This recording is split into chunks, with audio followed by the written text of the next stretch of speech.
मैं किशन एक बार पुनः आपके इस प्यारे से एजुकेशन चैनल में आपका स्वागत करता हूं।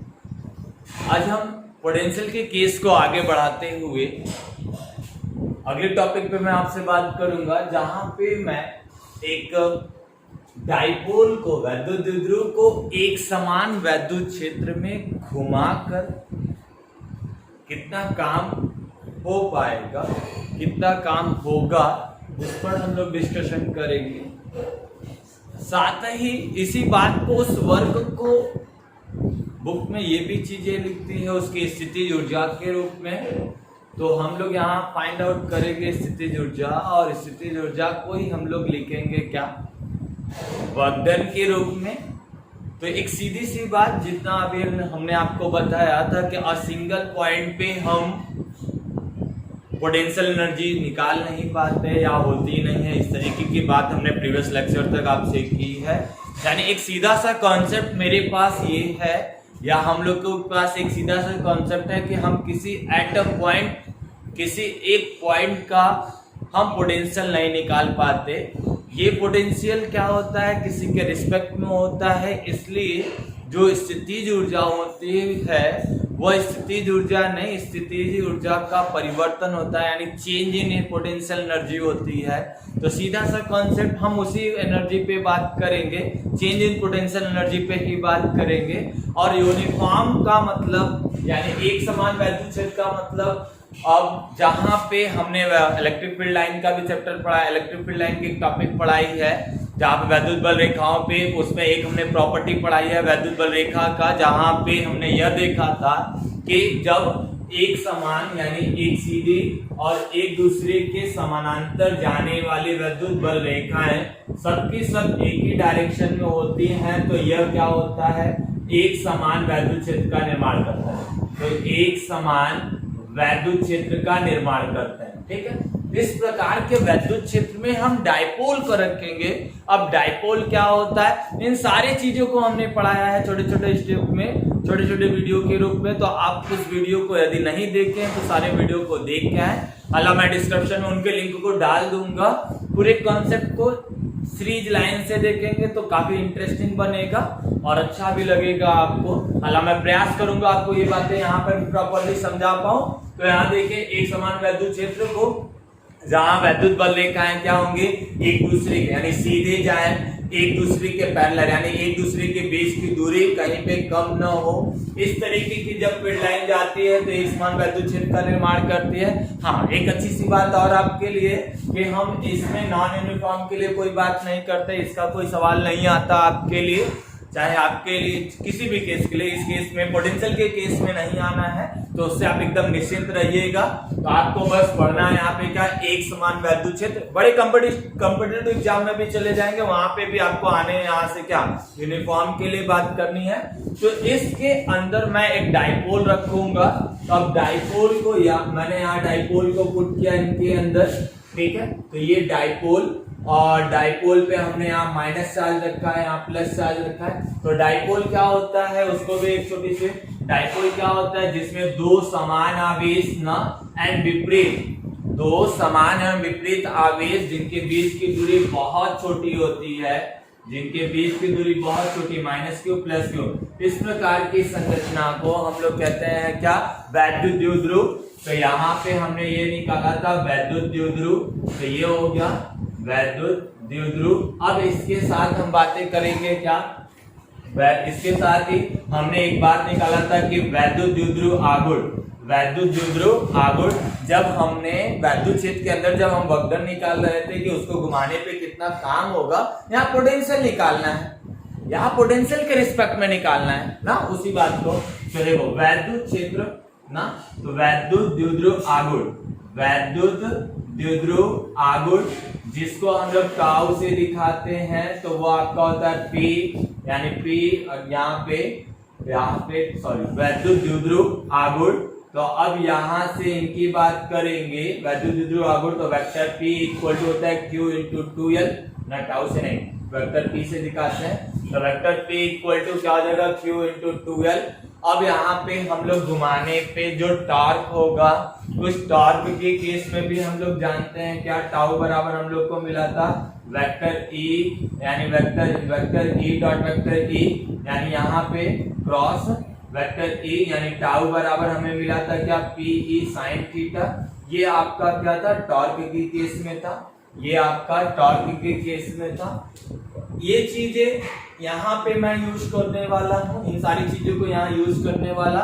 एक चीज और प्रीवियस लेक्चर में अभी हमने पढ़ाया था कि स्थितिज ऊर्जा की चीजें नहीं होती एट अ पॉइंट, किसी पॉइंट का हम क्या करते हैं, कोई स्थितिज ऊर्जा नहीं होती, स्थितिज ऊर्जा एट पॉइंट निकालते हैं with respect of infinitive areas. यहाँ पे हम क्या करते हैं, एक पॉइंट को इंफिनिटिव पे ले जाके निकाला था, कंसीडर किया था।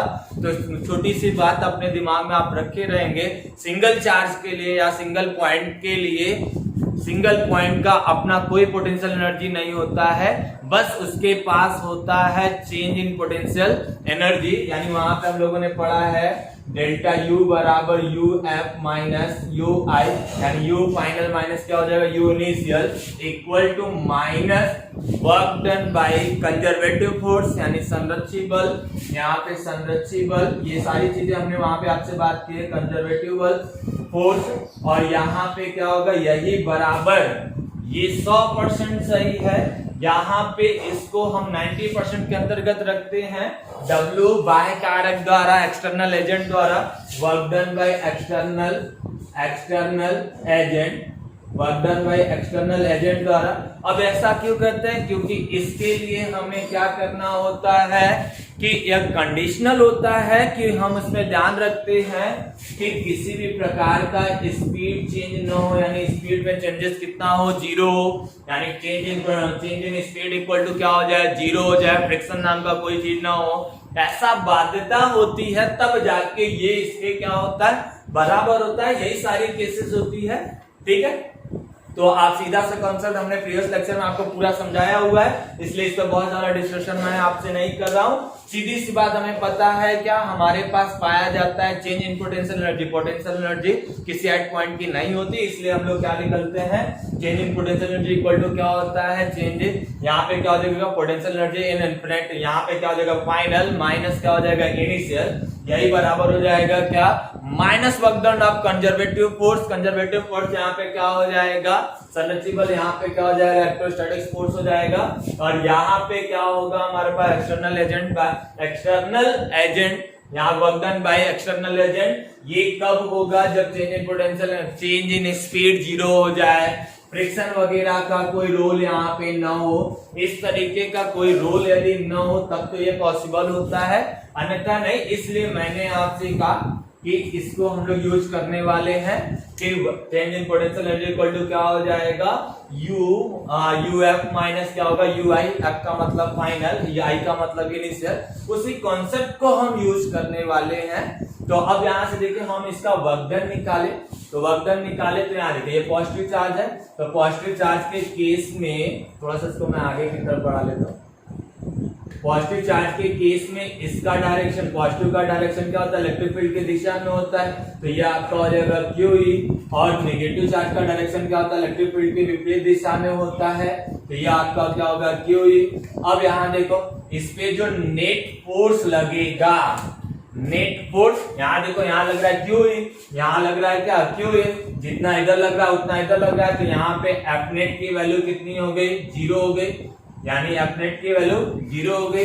साथ ही एक बात आपको और ध्यान देना है कि जब मैं यहाँ पे इस तरीके का फोर्स लगा रहा किसी ऑब्जेक्ट पे, एक यहाँ पे जैसे मेरा हाथ मान लो, और यहाँ पे एक फोर्स मैं यहाँ लगा रहा हूँ, एक फोर्स यहाँ लगा रहा हूँ, तो देखो तब भी नेट फोर्स जीरो है, यहाँ लगा रहा हो तो भी नेट फोर्स जीरो है, क्योंकि वो इस तरीके का ट्रांसलेटरी मोशन तो करेगा नहीं, स्थानांतरित गति करेगा नहीं। मान लो तो एक सतह पे आप खड़े हो, ठीक है, कोई आपका पैर पकड़ के खींच रहा हो, आपका सर पकड़ के खींच रहा हो, ठीक है, तो उस कंडीशन पे आपका क्या होगा, घसक के आगे जाओगे, ऐसा तो होगा नहीं। बस उस कंडीशन पे क्या होगा, जो सर पकड़ के खींच रहा है तो आपका सर का हिस्सा उसके तरफ जाएगा, और जो पैर पकड़ खींच रहा है वो उसके तरफ, यानी आप एक सुई की तरह घूमने लगोगे ना। तो F नेट की वैल्यू क्या वहां पे होगी, जीरो। F नेट कहाँ लगेगा, ट्रांसलेटरी मोशन, स्थानांतरित गति, यानी स्थानांतरित गति यहाँ पे फुल्ली स्टॉप है, अब वर्क डन कब निकलने वाला, यानी हम जब वर्क डन निकालते हैं तो दो केसेस में निकालते हैं, जहां पे हम बात करते हैं एफ डॉट क्या निकालते हैं, डिस्प्लेसमेंट, यानी ये निकालते हैं। तो एफ नेट यानी मेरा इसका यूज तो है नहीं, और साथ ही एक बात और निकालते हैं, टाउ इनटू क्या हो जाता है, थीटा, टाउ इनटू क्या हो जाएगा, थीटा। इस केस से भी निकालते हैं। तो टाउ यहाँ पे काम करने वाला है, यानी टॉर्क लगेगा। बात समझ में आ रही मैं क्या कह रहा, जब ये डाइपोल है, इस डाइपोल पे इलेक्ट्रिक फोर्स पे जो फोर्स लग रहा है वो इसके इधर पॉजिटिव का इलेक्ट्रिक फील्ड के दिशा में, नेगेटिव का इलेक्ट्रिक फील्ड के विपरीत दिशा में लगेगा। अब नेट फोर्स इस डाइपोल पे देखो, तो इस डाइपोल को समझ में आ रहा है, इस डाइपोल को यदि 4 न्यूटन से कोई इधर खींच रहा है, 4 न्यूटन से इधर खींच रहा, तो अब ये 4 न्यूटन से ना ये इधर घसक के जाने वाला, ना घसक के इधर आने वाला, ऐसा तो होगा नहीं। तो नेट फोर्स का मान कितना हो गया, 0 हो गया। लेकिन देखो 4 न्यूटन का बल लगा के इधर खींच रहा है, तो इसको ये इधर खींच रहा है, इसको ये इधर खींच रहा है, तो ये इस तरीके से रोड बात समझ रहा है, इसको पकड़ के मैं इधर खींच रहा और इसको पकड़ के इधर, तो ये ऐसे मोशन करेगा ना, टॉर्क को बात समझ में आ रही है ना, तो ये हो गया टॉर्क। तो बात समझ आ रही, तो यहाँ पे टॉर्क, यहाँ पे क्या हो जाएगा, टाउ इनटू क्या हो जाएगा, डी थीटा। ये आपका क्या होता है, जब एंगुलर मोमेंटम के रूप में काम करने लगता है तब इस तरीके का, यानी आपका टॉर्क लगने लगेगा, आघूर्ण उत्पन्न होगा तब, यानी W बराबर टाउ इनटू क्या हो जाएगा, थीटा। ये होता है। अब इसको हम कंसीडर करेंगे, क्या ये देखो ये भी कब लगने वाला है, ये भी देखो ये तो लगेगा ही नहीं, क्योंकि एफ नॉट की वैल्यू क्या हो गई 0, एफ नेट की वैल्यू क्या हो गई 0, ये नहीं लगेगा, ये भी वेरिएबल, ये भी इनके लिए डिफाइन नहीं होगा, क्योंकि ये जो फॉर्मूला लगता है कांस्टेंट, यहाँ पे हम लिख सकते हैं कांस्टेंट टाउ के लिए, यानी जब टॉर्क हमारा कांस्टेंट होगा तब। लेकिन यहाँ टॉर्क कांस्टेंट नहीं है, यहाँ टॉर्क वेरिएबल होगा। क्यों, अब देखो जैसे मैं मान लो, ऐसा मान के चलो कि ये इलेक्ट्रिक फील्ड इसका है और ये इलेक्ट्रिक फील्ड से इसके साथ थीटा कोण पे है, थीटा 1 पे है, थीटा 1 पे ये है इलेक्ट्रिक फील्ड। अब मैं इसी डाइपोल को घुमा के ऐसा कर दे रहा हूं, बात समझो, डाइपोल को घुमा के हमने ऐसा कर दिया, ठीक है। तो अब देखो ये इससे कितने एंगल पे हो गया, थीटा 2 पे हो गया, यानी मैं इसको कहां पे, एक बात और समझ के चलो, इसको मिटा देते हैं, एक बात पहले समझो उसको। देखो यहाँ पे क्या होगा, मैं इसलिए वेरिएबल की बात बोला हूं क्योंकि ये थीटा कोण पे हमने डाइपोल को रखा है, थीटा कोण पे डाइपोल को रखा, तो इस केस पे ये थीटा कोण पे हमारे पास है, ठीक। तो थीटा कोण पे जब रखा है, तो इस केस पे हम लोग जब वर्क डन निकालते हैं तो W बराबर क्या होगा कि इंटीग्रेशन आप क्या हो जाएगा, टाउ इनटू डी थीटा, यानी मैं उसको इंटीग्रेट, यानी वेरिएबल होगा, वेरिएबल के लिए। एक बात और, ये जो डाइपोल है, एक डाइपोल है, इसको मैं एक सीधी लाइन में बनाऊं तो आपको ज्यादा समझ में आएगा, ठीक है। डाइपोल को थोड़ा ऐसा फिर से डायग्राम बना ले। अच्छा पहले इसको नोट कर लीजिए, तो फिर से डायग्राम बना के आपको दिखा रहे हैं कि अब इसके अंतर्गत, इसका नोट कर लीजिए, प्रीवियस क्लास की सारी बातें हैं, ये भी ये नहीं लगने वाला है, एफ नेट की वैल्यू 0 होने वाली है, यहाँ पे ये कांस्टेंट टार्क, यहाँ पे ये लगाने के लिए डिफाइन कब होगा, जब हमारे पास कांस्टेंट टार्क होगा तब, यानी टाउ का मान कांस्टेंट रहेगा, टाउ बदल नहीं रहा है तब यूज होगा। लेकिन यहाँ टाउ बार बार क्या होगा, चेंज होगा, तो उसके लिए उसको ध्यान में रखते हुए एक चीज हम यहाँ पे डिफाइन करते हुए चलेंगे। तो अभी हम वर्क डन निकालेंगे कि कितना वर्क डन होगा, अब वो वर्क डन किसके लिए निकालना है, इनके लिए निकालना है, ठीक है, कंजर्वेटिव फोर्स के लिए निकालना है। तो आइए देखते हैं, इसको मिटा दें, फिर से डायग्राम बनाते हैं, इसको मिटा दें। यहाँ पे मैं इसको फिर से इसी डायग्राम को बना रहा, तो यहाँ पे क्या होने वाला है, हमने एक समान एक वैद्युत क्षेत्र बनाया, इस वैद्युत क्षेत्र के अंदर, ठीक है, यहाँ पे हमने एक यूनिफॉर्मली एक समान वैद्युत क्षेत्र बनाया, एक समान वैद्युत क्षेत्र, इसके अंदर हमने लो ये डाइपोल रख लिया, ऐसे समझो, ये हमने एक डाइपोल रखा, यहाँ पे चार्ज हमने प्लस क्यू रखा है, यहाँ पे चार्ज हमने माइनस क्यू रखा है, तो यहाँ माइनस क्यू चार्ज रखा है, इसका डायरेक्शन क्या होगा, इलेक्ट्रिक फील्ड के विपरीत होगा, Q इंटू E, और इसका डायरेक्शन होगा इलेक्ट्रिक फील्ड की दिशा में Q इंटू E। तो इन पे जो टॉर्क लगने वाला, इस पे जो एफ नेट की वैल्यू थी वो क्या थी, 0, यानी ये टॉर्क लगाए घुमाएगा। तो देखो जो हमारा डाइपोल है, ये डाइपोल है, डायपोल की जो दिशा होती है, डायपोल की जो दिशा होती है और नेगेटिव से क्या होती है, पॉजिटिव। डायपोल की जो दिशा होगी वो नेगेटिव से क्या होगी, पॉजिटिव होगी। तो डायपोल की दिशा इलेक्ट्रिक फील्ड की दिशा से कितने एंगल पे, थीटा एंगल पे। डायपोल के कॉन्सेप्ट समझो यहाँ से, डायपोल की दिशा इलेक्ट्रिक फील्ड की दिशा से कितने पे है, थीटा एंगल पे। तो एंगल बिटवीन आर क्या, एंगल बिटवीन आर डायपोल, यानी यहाँ पे P डायपोल ना, और क्या E और P के बीच का एंगल, तो ये चीजें, ये कितना है, थीटा। ये कितना है, थीटा। बात समझ में आ रही है आपको। अब एक बात और, यानी मैं एक बात आपसे कहूं तो P एंड E के बीच का जो एंगल है वो कितना है P एंड E के बीच का एंगल कितना है, थीटा। अब एक बात बताते हैं, इस डायपोल को घुमाने में, इस डायपोल को मैं घुमा के ऐसा कर दे रहा हूं, यानी मैं डायपोल को घुमा के ऐसा किया, यानी इसको, ये थीटा 1 है, मैंने इसको घुमा के यहां से यहां कर लिया, डायपोल घुमा के ये थीटा 2 कर लिया, ये थीटा 2 कर लिया। अब एक बात देखो, अच्छी सी बात देखो, इनके साथ जब हम इनके डायरेक्शन को, अब अभी देखो ये डायरेक्शन का ऐसा हो गया, तो अभी इनके बीच का एंगल क्या है, थीटा है। इनके बीच का एंगल क्या है, थीटा। हमने कहा वेरिएबल है, ये देखो प्लस क्यू हो जाएगा, ये माइनस क्यू। मैंने इसी डायपोल को घुमा के ऐसा रख दिया, यानी थीटा 1 से घुमा के क्या कर दिया, थीटा 2 कर दिया। अब देखो इनके बीच में, यानी हम इसको इंटीग्रेट, वेरिएबल टॉर्क होगा क्योंकि थीटा 1 से थीटा 2 मैं घुमा रहा हूं। ध्यान रखिएगा एक बात का बस विशेष, इस कॉन्सेप्ट को समझिएगा कि डायपोल का डायरेक्शन देखो क्या होता है, माइनस से प्लस। डायपोल की डायरेक्शन क्या होगा, माइनस से प्लस। अब एक चीज इसमें बहुत इंपॉर्टेंट है, वो चीज क्या होगा आपके लिए, तो वो आपके लिए क्या होगा, सबसे पहले यहाँ पे मैं वर्क निकाल लेता हूँ, इंटीग्रेशन ऑफ थीटा 1 से थीटा 2, थीटा 1 से थीटा 2, यानी मैं उसको घुमा रहा हूं कहां से, थीटा 1 से लेके थीटा 2 तक। वेरिएबल टॉर्क है इसलिए हमने लिखा क्या, टाउ ना।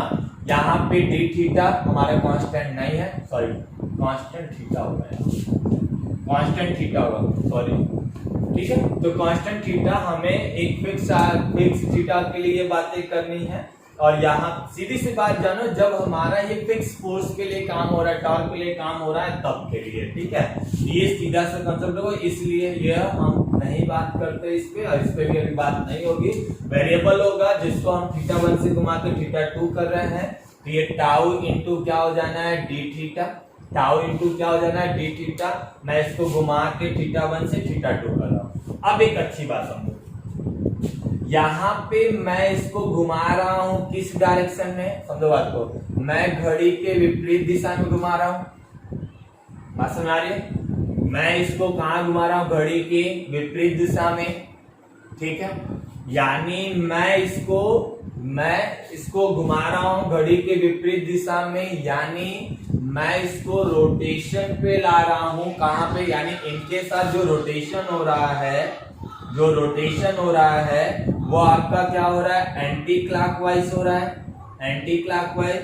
और जो टॉर्क लग रहा है, जो, अब देखो ये इसके क्या करेगा, ये इस पे टॉर्क लगाएगा, बात समझ रहे, ये पॉजिटिव चार्ज है तो ये इसको खींचेगा, यानी ये ऐसा जाएगा, ये इसको खींच रहा है तो ये ऐसा, यानी ये इस तरीके से मोशन कर, टॉर्क का डायरेक्शन क्या है, क्लॉकवाइज है, हाँ। तो जो टॉर्क लगेगा वो कैसा लगेगा, क्लॉकवाइज लगेगा। रोटेशन मैं कहां करा रहा हूं, एंटी क्लॉकवाइज कर रहा हूं। तो अब देखो दोनों के बीच का जो एंगल, अब देखो मैं ये इधर जाना चाहता है, इसका भी अगर इधर जाना चाहता है, टॉर्क का भी अगर ये इधर जाना चाहता है, लेकिन मैं इसको घुमा के ऐसे रखा हूं, तो देखो ये मैं घुमाया हूं, ये मैंने यहां से इसको घुमाया, मैंने यहां से इसको घुमाया है, तो देखो मैं घड़ी के विपरीत दिशा में ले जा रहा हूं, तो इसलिए मैं कहा रोटेशन एंटी क्लॉकवाइज है। लेकिन इलेक्ट्रिक फील्ड इसको कहां रखना चाह रहा है, इलेक्ट्रिक फील्ड इसको ऐसा घुमाना चाह रहा है, यानी इसका क्या है, क्लॉकवाइज। तो देखो दोनों के बीच के एंगल को बहुत बेहतरीन ढंग से आपको समझना है, ठीक है। तो यहाँ पे क्या होगा, W equal to theta 1 to theta 2 tau into D theta. तो यहाँ पे जो टाउ की वैल्यू, अभी इसको ये वेक्टर फॉर्म में, तो अब यहाँ से W equal to theta 1 to theta 2, तो यहाँ पे आपका हो जाएगा टाउ इंटू क्या हो जाएगा डी थीटा और ये हो जाएगा कॉस थीटा ना डॉट प्रोडक्ट। अब यहाँ पे मैं कहूं कि टाउ और डी थीटा के बीच में एंगल बताइए, तो हमने इसको कहाँ घुमाया एंटी क्लॉकवाइज। रोटेशन मैं रोटेशन कहाँ करा रहा हूँ एंटी क्लॉकवाइज। ये टॉर्क कहाँ लग रहा है क्लॉकवाइज।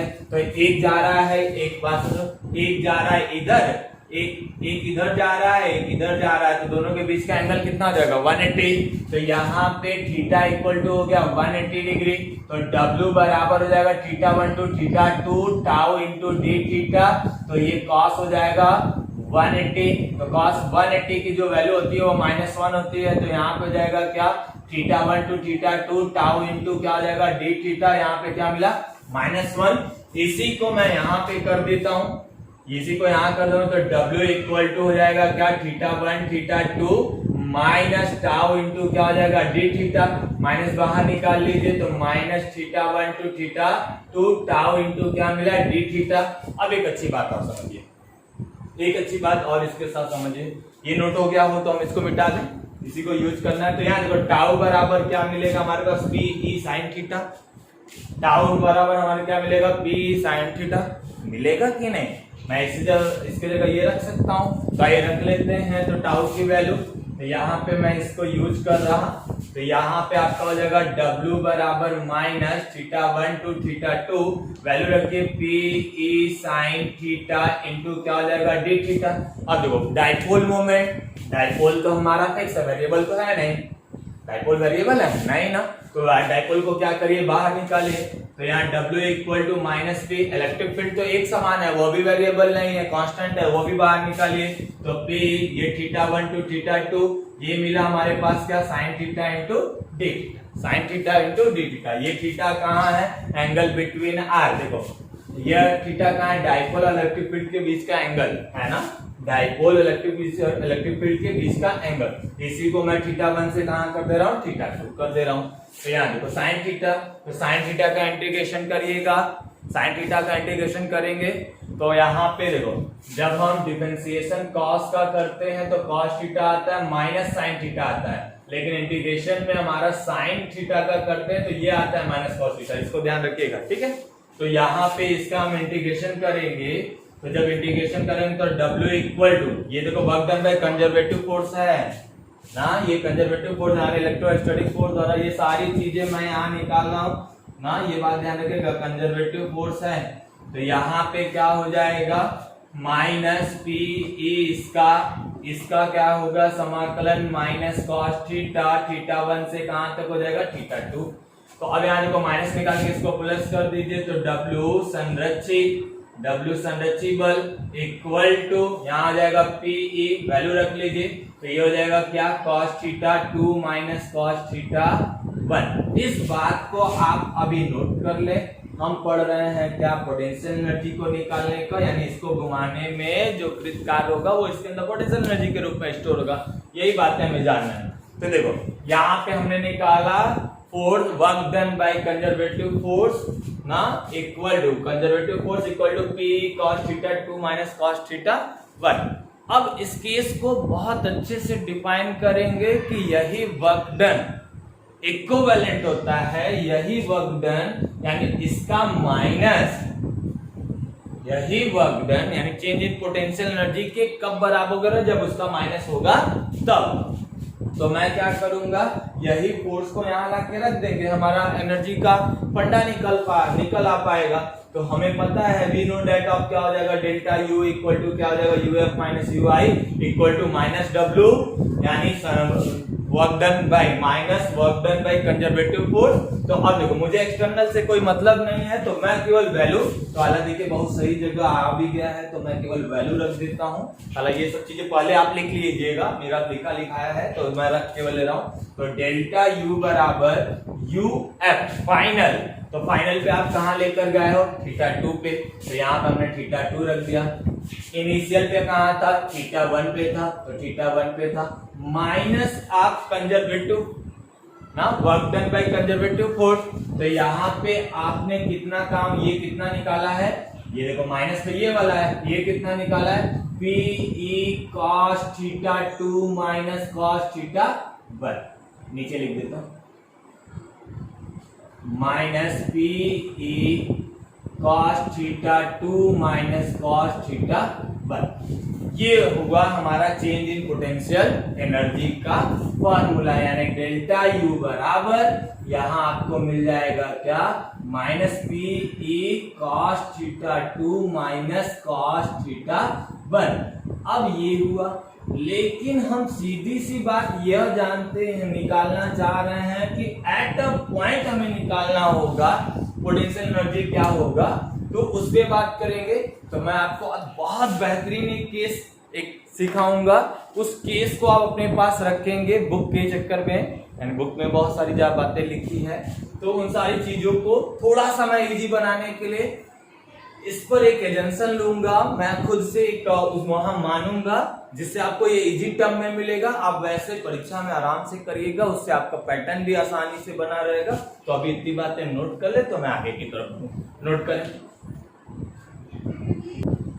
चलो और देखते हैं, इसमें एक माना एजेंशन, तो आप जो भी कुछ भी मान सकते हो, तो मैं उस मानने की कंडीशन पे, ऐसा कहीं लिखा नहीं कि आप जो मैं मान रहा हूं वही मान के चलिएगा, तो मैं आपको बस इजी बनाने के लिए, आसान रखने के लिए ऐसा कर रहा हूं। तो अभी मैं इसमें बस छोटी छोटी ये कॉन्सेप्ट बस ध्यान रखिएगा। एंगल वाला कॉन्सेप्ट है, मैं 180 क्यों लिया हूँ, क्योंकि रोटेशन अलग दिशा में था, टॉर्क अलग में लग रहा था, इस वजह से।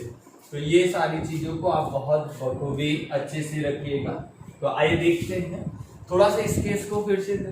डेल्टा यू बराबर माइनस PE cos थीटा 1। तो देखो उसी चीज को, यानी change in potential energy equivalent of क्या हो जाएगा यू, कहां से थीटा 2 से मैं कहां ले गया था, यानी थीटा 1 से कहां लेके आया था थीटा 2 पे, तो minus work done of conservative force यानी इलेक्ट्रोस्टैटिक्स फोर्स, यानी इलेक्ट्रोस्टैटिक्स फोर्स। तो यहाँ पे हो जाएगा क्या cos theta 2 minus cos theta 1। चलिए मैं बस एक चीज एजेंशन यहाँ मान रहा हूँ कि मैं थीटा 1 इक्वल टू 90 कंसीडर कर रहा हूँ, थीटा 1 इक्वल टू 90 कंसीडर करूँ, तो ये आपका थीटा 1 90 जब लूंगा तो ये इसकी वैल्यू क्या हो जाएगी 0। तो भाई वैल्यू यहाँ ये माना है हमने, ठीक है, आप भी मान के, बुक में अलग अलग चीजें लिखा है 0 से 1 घुमाने पे, तो मैं यहाँ पे ऐसा मान के चल रहा हूँ कि डाइपोल को हमने 90 पे रखा है, इलेक्ट्रिक फील्ड के साथ 90 पे रखा है, 90 से घुमा के मैं किसी एंगल पे ले जा रहा हूँ, यानी यहाँ पे थीटा 2 कर रहा हूँ, ये 90 पे रखा हूँ, ऐसा केस में मानता हूँ। तो देखो जब ऐसा करोगे तो change in potential energy equal to क्या हो जाएगा, ये हो जाएगा थीटा 2, यानी ये थीटा 2 माइनस इसकी वैल्यू क्या हो गई 0। अब यहाँ माइनस PE, यहाँ क्या हो जाएगा PE cos थीटा 2 माइनस यहाँ cos 90, तो cos 90 वैल्यू कितनी होती है 0, तो ये वैल्यू खत्म। तो यानी डेल्टा यू बराबर क्या मिल जाएगा हमारे पास, change in potential energy equal to क्या हो जाएगा u theta 2 equal to minus PE cos theta 2। ये बात अब एट पॉइंट आपको निकालना है, देखो ये थीटा 2 पे, अब मैं पूछूं 60 पे, तो आप 60 रख दो, 30 कहूं 30 रख दो, 30 पे उसकी पोटेंशियल एनर्जी कितनी होगी रख दीजिए लाके, बस ना, इसीलिए मैंने ये लिया था। अब देखो क्या कर रहा था, ऐसा करने का एक रीजन था, रीजन ये था कि जैसे मैं एट पॉइंट पोटेंशियल एनर्जी निकाला था प्रीवियस लेक्चर में, देखियो एट पॉइंट जब पोटेंशियल एनर्जी निकाला था तो UI यानी मैं इनिशियल को ले जाके कहां रख दिया था इंफिनिटिव, तो यहाँ इंफिनिटिव तो मान नहीं सकता, इंफिनिटिव ले नहीं सकता ना, तो सीधा सा कॉन्सेप्ट ने मान लिया कि ये वाला एक टर्म खत्म कर, देखो ये वाला टर्म खत्म होगा तभी एट पॉइंट निकलेगा ना, मुझे एक सिंगल यानी किसी एक जगह पे एक पॉइंट पर हमें पोटेंशियल, एक पॉइंट का पोटेंशियल निकालना होगा, तब एक टर्म्स को खत्म करना होगा, उसी के खत्म करने के लिए हमने हमारा एजेंशन 90 लिया, ठीक है, यानी थीटा 1 ले लिया 90 और थीटा 1 90 ले लिया, और यहाँ पे क्या हो जाएगा u 90 की वैल्यू कितनी हो जाएगी 0 हो जाएगी। भाई वैल्यू पुट किया तो देखो डेल्टा u बराबर हो गया u theta 2 equal to minus PE cos theta 2, तो इससे आपको पता चला। आप कहेगा 60 पे निकालिए, तो 60 रख लीजिए, 30 कह रहा है 30 रख लीजिए, यानी कहने का मतलब any point and any angle any angle, ठीक है। तो यानी तब ये डेल्टा यू बराबर हो जाएगा क्या, U theta equal to minus P E cos theta. ये आपका हुआ चेंज इन पोटेंशियल एनर्जी का फार्मूला, या एट पॉइंट का फार्मूला, किसी एट पॉइंट पे कितना होगा ये, ठीक है। तो इन सब चीजों को आप बखूबी अपने पास रखिए। कुछ टर्म्स से परिचित कराऊंगा, इनके कॉन्फ़िगरेशन को मैं आपको सिखा रहा ना, यानी मैं इनके केसेस को दिखा रहा, तो उस केसेस को आपको पकड़ के चलना है ना। इनके case first, case second, case third, उन केस को समझेंगे, फिर वर्कडन को फाइनली निकालेंगे। तो वर्कडन के उस फार्मूले को अपने पास रखिएगा, अभी पीछे जो लिखा है तो उस बात को देखो। अब जैसे मैं मान लो कि मेरे पास एक इलेक्ट्रिक फील्ड है, यही चीजें एक यूनिफॉर्म इलेक्ट्रिक फील्ड है। यूनिफॉर्म इलेक्ट्रिक फील्ड के अंदर यहाँ पे हमने चार्ज रखा है, एक डाइपोल रखा है। डाइपोल का डायरेक्शन क्या हो गया, माइनस से प्लस के लिए था। ये यहाँ पे QE था ना, ये QE था, और यहाँ पे ये क्या हो गया QE। तो यहाँ पे एफ नेट की वैल्यू कितनी थी, 0। एफ नेट की वैल्यू कितनी थी, 0। एफ नेट की वैल्यू 0 होने का मतलब ट्रांसलेटरी मोशन यानी स्थानांतरित गति पूर्णतः क्या है, स्टॉप है। ये आपका स्थानांतरित गति करेगा। एंड स्थानांतरित गति का मतलब ऐसे घसकेगा नहीं, ऐसे घसक के ऐसे ऊपर, घसक के ऊपर, या ऐसे घसक के इधर, चाहे घसक के इधर आएगा नहीं। समझ में आ रहा है ये बात है। तो एफ नेट की वैल्यू क्या होगी, 0। एफ नेट की वैल्यू क्या होगी, 0। तो ये बातें आपको समझ में आए। अब देखो इसके केस में डाइपोल निकाला, तो डाइपोल का केस हमें क्या पता था, क्यों इनकी लेंथ कितनी है, इनकी लेंथ थी L, ठीक है। तो यहां से L, तो यानी 2L, तो यहाँ पे मिला क्या Q, और यहाँ क्या मिला 2L। आप पे टार्क निकाले थे तो टाउ निकाले थे, तो P निकला था, और क्या निकला था, E निकला था। यही निकला क्या, टाउ बराबर यही निकला P E cos थीटा निकला। ये सारे टर्म्स निकले अभी ना, ये सारे टर्म्स, ये आपका P, यहाँ से ये निकाले। फिर वैसे ही हमने वर्कडन निकाला। वर्कडन क्या निकाले, वर्कडन आप कंजर्वेटिव फोर्स यानी इलेक्ट्रोस्टैटिक्स फोर्स, तो आप लिख सकते हो संरक्षी बल द्वारा। तो कंजर्वेटिव फोर्स इक्वल टू क्या निकाला अभी, PE cos थीटा। तो P यहाँ पे निकाला क्या, PE cos theta 2 minus cos theta 1, ये चीजें निकली। साथ ही अभी आपको यह कि डेल्टा U बराबर एट पॉइंट निकालना है। डेल्टा U बराबर क्या, UF माइनस क्या हो जाएगा, UI। यहाँ मिला क्या, PE। अब इसके अकॉर्डिंग तो minus PE, minus conservative force होता है PE, ऐसा रख लेते हैं, माइनस संरक्षी बल, ठीक है। तो यही आपका जो जाएगा डेल्टा U बराबर हो जाएगा UF माइनस क्या हो जाएगा UI, और यहाँ हो जाएगा minus PE cos theta 2 minus cos theta 1। इसी को आप लोगों ने अभी क्या लिखा, UF माइनस क्या हो जाएगा UI इक्वल टू, ये खत्म होके ये सॉल्व होके क्या आया, माइनस PE cos थीटा। इस सभी केसेस को आपको ध्यान में रखना है, इन सभी केसेस को आपको ध्यान में रखना है। तो टाउ बराबर P क्रॉस E होता है, तो ये आपका क्या हो जाएगा, PE sin थीटा, ठीक है। वेक्टर क्वांटिटी है तो PE क्या मिलेगा, sin थीटा। और अभी एक प्रोडक्ट अभी और निकाला था, टाउ ना, टाउ बराबर यहाँ पे वर्कडन, तो वर्कडन बराबर क्या, टाउ इंटू डी थीटा, यानी थीटा की केस, डी थीटा की केस में तो डी थीटा, तो यानी W बराबर क्या हो जाएगा, टाउ डी थीटा, यानी क्या हो जाएगा, cos थीटा। ये सारी चीजें आप अपने पास रखें, ये सारी चीजें लिखें, जल्दी से लिखें तो हम आगे बातें करें, जल्दी नोट करें। आइए इनकी कॉन्फ़िगरेशन को देखते हैं, कुछ केसेस को समझते हैं। तो इसके 3 केसेस को हम बारी से समझेंगे, तो बारी बारी समझेंगे। इस बात को ध्यान रखिएगा, जो मैंने एग्जांपल लिया था कि ये कब पॉसिबल है, जब U90 की वैल्यू क्या हो जाएगी, 0, यानी थीटा 1 की वैल्यू 0 हो जाएगी। चलो इसमें फर्स्ट केस के लिए पढ़ेंगे, बारी बारी केस को पढ़ेंगे अच्छे से, तो उस केस को ध्यान में रखते आपको चलना है। चलिए आइए देखते हैं। जो केस फर्स्ट आएगा, केस फर्स्ट में मैं डाइपोल को इलेक्ट्रिक फील्ड के परपेंडिकुलर, ऐसा कह हमारे पास ये होगा, यानी मैं ऐसा कह रहा हूँ कि theta equal to 9, theta equal to 90। एक केस हमने स्टॉप रखा है, ये बात ध्यान में रखिएगा ना। वैसे क्या होगा, बुक में देखोगे तो थीटा 1 से घुमा के थीटा 2 का 90 रखता है, यानी 0 से उठा के रखता है उधर, तो 1 माइनस कॉस थीटा आ जाएगा, कॉस 90 आ जाएगा, तो ऐसे है ना, तो आप उससे वरी नहीं होगा। तो आप देखिए थीटा इक्वल टू 90, यानी डाइपोल हमने ये रखा, तो डाइपोल का ये इसका पॉजिटिव चार्ज हो जाएगा, ये इसका नेगेटिव चार्ज हो जाएगा। पॉजिटिव चार्ज का डायरेक्शन इधर की तरफ, इसका इधर की तरफ। तो एक बात देखो, ये इसके कैसा रख दिया 90, इसका डायरेक्शन कहाँ, डाइपोल का डायरेक्शन माइनस से क्या होता है, और माइनस से प्लस हो जाएगा, माइनस से प्लस की तरफ। ये इलेक्ट्रिक फील्ड का डायरेक्शन, तो angle between E and P कितना हो गया 90 डिग्री। अब एक बात देखो अच्छे से सुनो, एकदम क्लियर, एफ नेट का जो मान है वो सभी केसेस के लिए क्या होने वाला है, यानी जब भी डाइपोल को हम रख रहे हैं इस यूनिफॉर्म इलेक्ट्रिक फील्ड में, तो देखो ये इधर इसको 4 न्यूटन से खींच रहा है, इसको 4 न्यूटन से, ना ये इधर जाएगा ना ये इधर जाएगा, दोनों तरफ से 4 न्यूटन से खींच रहा हो, ना ये इधर जाने वाला ना इधर।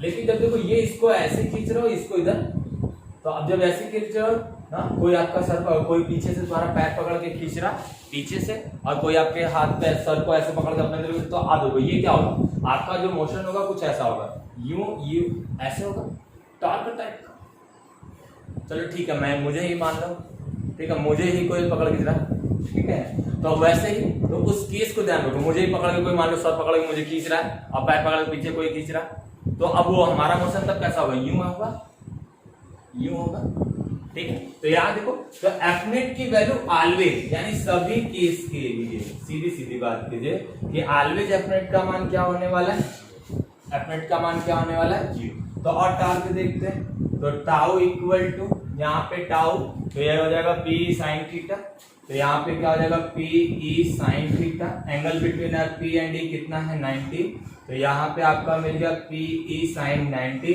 तो साइन 90 की वैल्यू कितनी होती है 1, तो टाउ बराबर, यानी जो टॉर्क होगा यहाँ पे कैसा होगा मैक्सिमम, ये आपका मैक्सिमम टॉर्क, यानी ये ज्यादा से ज्यादा, ज्यादा से ज्यादा, ज्यादा से ज्यादा क्या करेगा, टॉर्क करेगा ना, आगुड़ करेगा, सीधी सी बात। अब एक बात अच्छे से समझो, यानी मैक्सिमम है, मैक्सिमम आगुड़ के लिए ये बात करेंगे।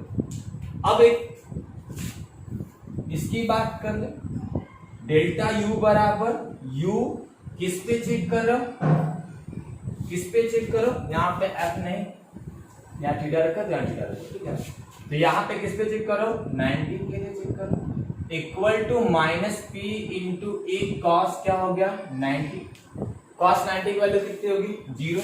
तो इस केस में पोटेंशियल एनर्जी का मान क्या हो गया हमारे पास 0। ये पहला केस, ये पहला केस, बात ध्यान रखिएगा, जब हम डाइपोल को इलेक्ट्रिक फील्ड में परपेंडिकुलर रख रहे हैं, लंबवत रख रहे हैं, ये पहला केस है, तो उस केस पे एफ नेट की वैल्यू क्या हो गई 0, और टॉर्क क्या हो गया मैक्सिमम हो गया, और चेंज इन पोटेंशियल एनर्जी का मान क्या हो गया 0 हो गया। दूसरी केस को समझो, वेरी वेरी इंपॉर्टेंट, दूसरी केस आपके लिए बहुत ज्यादा इंपॉर्टेंट है बोर्ड की दृष्टि से भी, और सवाल भी इसलिए बहुत अच्छे अच्छे बनते हैं, तो इसको इंपॉर्टेंट करके लिखिएगा। तो हम इसको आईएमपी पहले से ही कर दे रहे हैं। तो केस नंबर सेकेंड, इसमें हम थीटा को क्या रखते हैं 0 डिग्री पे, यानी डाइपोल को क्या रखते हैं 0 डिग्री पे। देखो इस बात को विद डायग्राम हम बात कर रहे हैं आपसे, यह हमने क्या रखा, एक इलेक्ट्रिक फील्ड लिया, और इस इलेक्ट्रिक फील्ड के अंदर हमने डाइपोल को ऐसा रखा, ठीक है, ये डाइपोल रखा, ये माइनस है और ये क्या हो गया प्लस है, इसका डायरेक्शन इधर, इसका डायरेक्शन इधर। तो इस केस में भी एफ नेट की जो वैल्यू होगी वो कितनी हो जाएगी 0। ये तो ऑलवेज 0 होने वाला है, एफ नेट की वैल्यू क्या होगी 0।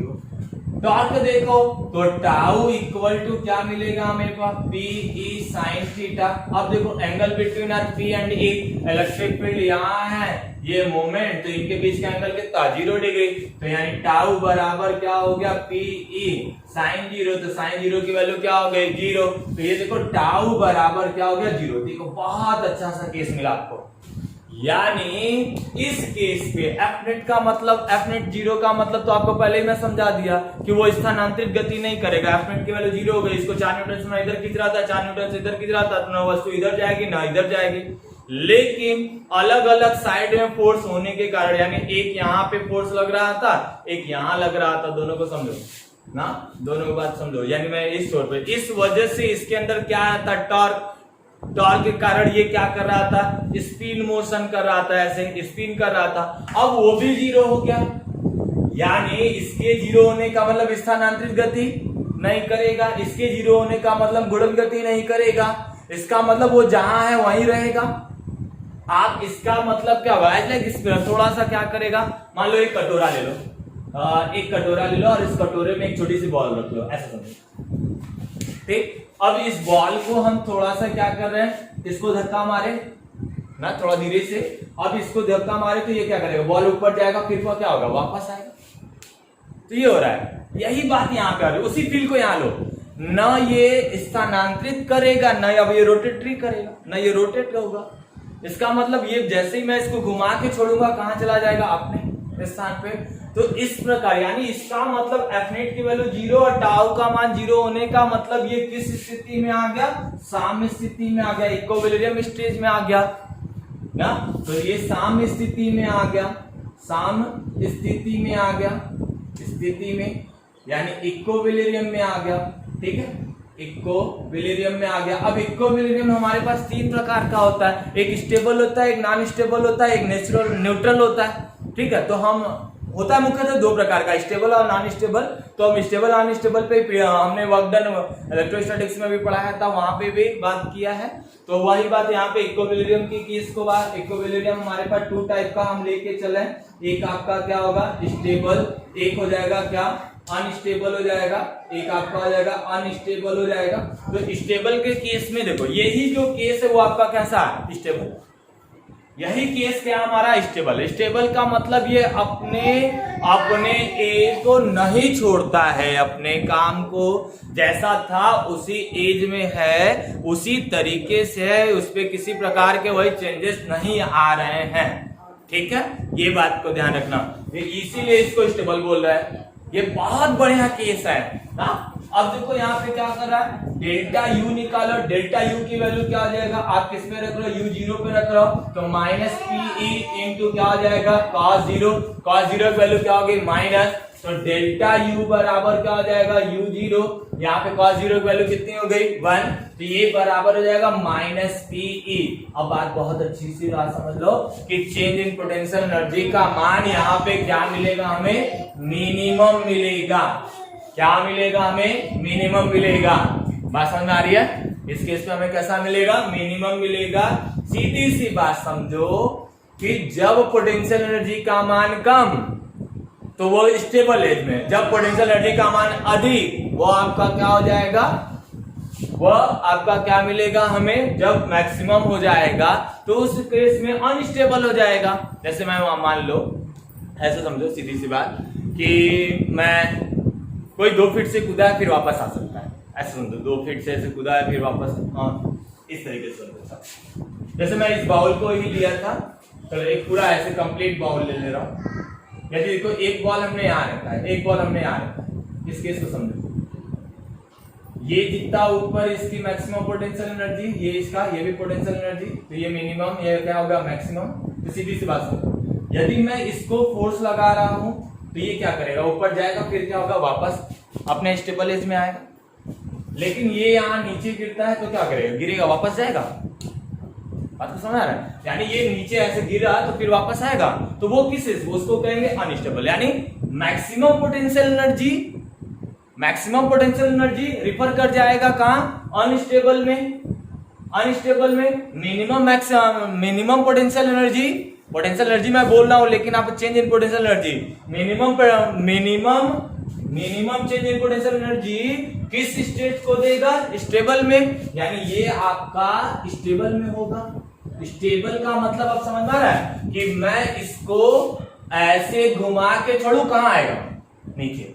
यानी मैं जैसे ही इसको ऐसा छोड़ा, इस डाइपोल को घुमा के ऐसा छोड़ा, ये तुरंत नीचे चला आएगा। यदि मैं इसको यहां पे लाऊं तो ये नीचे चला आएगा। बात समझ आ रहा है? तो ये केस इसके अंदर है, ये बात समझ में आ रही। तो आई होप आपको ये बात समझ में आई होगी। दूसरा केस इसी का जस्ट थोड़ा सा अलग, मैं अभी 0 रख रहा, अभी देखो ये हो गया तो मिटा दे।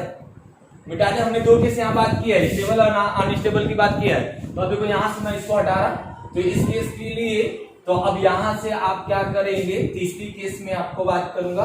तो यहाँ पे क्या होगा, मैं इसको आप वेरी वेरी वेरी इंपॉर्टेंट कर लीजिएगा। और यहाँ पे आपका ये केस थर्ड और ये थीटा इक्वल टू 180 हो जाएगा। और जब थीटा इक्वल टू 180 होगा तो ये बात को ध्यान से समझो आप लोग। तो यहाँ पे मैंने आपसे कहा कि ये हमने क्या लिया, एक यूनिफॉर्म इलेक्ट्रिक फील्ड है, इसमें एक डाइपोल में विपरीत डायरेक्शन में रख रहा हूँ। ये देखो 0 पे रखा था तो यहाँ माइनस था, वहां प्लस था, तो यहाँ माइनस कर देंगे, यहाँ प्लस कर लेंगे, क्योंकि इसका डायरेक्शन तो अब ऐसा है और इलेक्ट्रिक फील्ड का डायरेक्शन ऐसा है। तो अब इनके बीच का एंगल कितना हो गया, 180। एफ नेट का मान तो 0 ही होने वाला है, ये सभी केसेस के लिए आपको पता ही चला। तो टाउ का मान Pe आपका मिलेगा क्या, साइन थीटा। तो अब ये आपका टाउ इक्वल टू Pe ना, Pe साइन थीटा मतलब क्या, साइन 180। तो 180 की वैल्यू कितनी होती है, 0, साइन 180, तो टाउ का मान क्या होगा, 0। अब तो एक बात समझ में आया, फिर से वही है, इक्विलिब्रियम स्टेज में है। इक्विलिब्रियम स्टेज का कौन सा स्टेज है, हमने कहा 2 स्टेजेस में हम लोग बात करते हैं, स्टेबल ना अनस्टेबल। स्टेबल में क्या हो रहा है कि हम इसको घुमा के ऐसे छोड़े वापस चला जाता है, यानी इसका इन दोनों का बस सेंस ये आपका टॉर्क नहीं करेगा, ये आपका रोटेटरी स्पिन मोशन नहीं करेगा। एफ नेट की वैल्यू वो स्थानांतरित गति नहीं करेगा, वही काम यहाँ पे। तो देखो इस केस में हमारा, इस वाले केस में हमारा ये मिला, स्टेबल केस मिला। इस वाले में देखो, इस वाले केस में change in potential energy equal to क्या हो जाएगा, u कितना 180 चेक कर रहे हो, 180 बराबर क्या हो जाएगा, Pe cos theta. cos theta या मतलब कितना 180, तो 180 की वैल्यू -1, तो यहाँ पे डेल्टा u बराबर प्लस P इंटू ई हो जाएगा। और यही आपका क्या होगा, maximum change in potential energy, maximum change in potential energy. अब देखो इसको छोड़ोगे, अब यहाँ पे, तो अब इसको छोड़ोगे तो ये वापस जाएगा, यानी ये भी इक्विलिब्रियम का है, बट किस एज का है, किस स्टेज का है, अनस्टेबल का है, ठीक है, अनस्टेबल का। बात समझ में आया, यानी maximum change in potential energy आर रिफर क्या, अनस्टेबल। मिनिमम क्या हो जाएगा, मिनिमम यहाँ का मिनिमम जब चेंज इन पोटेंशियल एनर्जी होगा तो स्टेबल में चला आएगा। इतनी बात समझ में आई, ये आपका हुआ चेंज इन पोटेंशियल एनर्जी का फंडा, चेंज इन पोटेंशियल एनर्जी का फंडा। हम पढ़ के आ रहे हैं एक समान वैद्युत क्षेत्र में वैद्युत द्विध्रुव को घुमाने में का, हमने बात पीछे की है ना, वर्क डन हमने निकाला था। तो वर्क डन निकाला, वर्क डन हमारे पास क्या था, work done is electrostatic force या कंजर्वेटिव फोर्स इक्वल टू क्या था हमारे पास, Pe sin Pe cos theta 2 minus cos theta 1, हमने ये बात की थी। तो आइए उस बात को देख लेते हैं, मिटा दे, ये हो गया तो मिटा, ठीक है, ठीक। आइए इस बात को समझो। अब हमारा जो टॉपिक है उस टॉपिक पे मैं आपसे बातें कर रहा ना, अभी ये क्या हुआ, सब टॉपिक से ही बातें हो रही थी, ठीक है। तो इस बात को ध्यान रखो, ध्यान देखो, हमने क्या निकाला, वैद्युत द्विध्रुव को घुमाने में क्या क्या, तो वर्क डन ऑफ संरक्षित फोर्स यानी कंजर्वेटिव फोर्स यानी इलेक्ट्रोस्टैटिक फोर्स क्या निकाला था, P इंटू क्या, cos theta 2 minus cos theta 1, cos theta 2 minus cos theta 1, ये बातें की थी। अब एक बात समझो, हमने पढ़े change in potential energy equal to क्या, uf माइनस ui पढ़ा था, minus work done of conservative force यानी संरक्षित बल इक्वल टू एक्सटर्नल फोर्स यानी बाह्य कारक द्वारा ना, तो एक्सटर्नल एजेंट ना, work done by external agent, और ये work done by conservative force, ठीक है, कंजर्वेटिव फोर्स, यानी ये आपका क्या होगा, कंजर्वेटिव फोर्स, और ये आपका क्या होगा, इसमें केसेस आता है कि चेंज इन स्पीड का मान कितना हो जाए, 0, चेंज इन स्पीड का मान 0 हो जाना चाहिए, केस इसके अंदर आना चाहिए। चलो ठीक है, अब छोड़ उस बात को समझते हैं ना। तो अब देखो यहाँ पे मैं इसकी बातें करूं, इस बात को समझो, यदि मैं इसकी बातें करूं तो change in potential energy equal to कहां, ये वाली वैल्यू यानी आपका थीटा 2, ये आपका क्या होगा थीटा 1, और ये आपका क्या हो जाएगा, ये रखो कंजर्वेटिव फोर्स, यहाँ पे क्या है ना माइनस Pe क्या हो जाएगा, cos theta 2 minus cos theta 1, cos theta 2 minus cos theta 1, आप इसी चीज को क्या लिखने वाले हो, इसको आप क्या लिख दोगे, कंजर्वेटिव फोर्स। कंजर्वेटिव फोर्स तो आप देखो इसी को हम ऐसा लिख सकते हैं क्या, इसको मैं W लिख दूं, यानी W आप conservative force equal to, minus यहां ले लूं, यानी क्या हो जाएगा डेल्टा, यहाँ पे माइनस थीटा 2 माइनस थीटा 1, यानी W work done by conservative force equal to minus delta U। ये बातें लिख सकते हैं। वही बात उनके लिए भी आपका क्या है, ये प्लस के लिए, तो यही आपका क्या हो जाएगा, यानी वर्क डन आप क्या हो जाएगा external force, external agent equal two plus delta, यही आपका वर्क है। ठीक है, तो इस बात को आप ध्यान में रखिएगा। सारे केसेस को मैंने आपको समझाया, होपफुली उम्मीद करता हूं आपको ये सारी चीजें समझ में आई होगी। ये आपका लगभग हमने पोटेंशियल समाप्त किया। पोटेंशियल को मैं एक कैपेसिटर के कंसेप्ट से जोड़ूंगा, जैसा कि हमारे मैंने इस यूनिट को भी इस तरीके से ट्रीट किया है। तो आप नोट्स बना के चलिएगा, छोटी छोटी चीजों को नोट करके चलिए, जो आपके लिए वेरी वेरी इंपॉर्टेंट टॉपिक ना, वेरी इंपॉर्टेंट, क्या बोर्ड से है, क्या आगे आना है, उन सारी चीजों को मैं मिक्स करके पढ़ा रहा। आप एक कंप्लीट पैकेज के साथ तैयार होइए। Thank you, best of luck, मन लगा के पढ़िए, घर रहिए, सुरक्षित रहिए। ठीक है, सुरक्षित रहिए।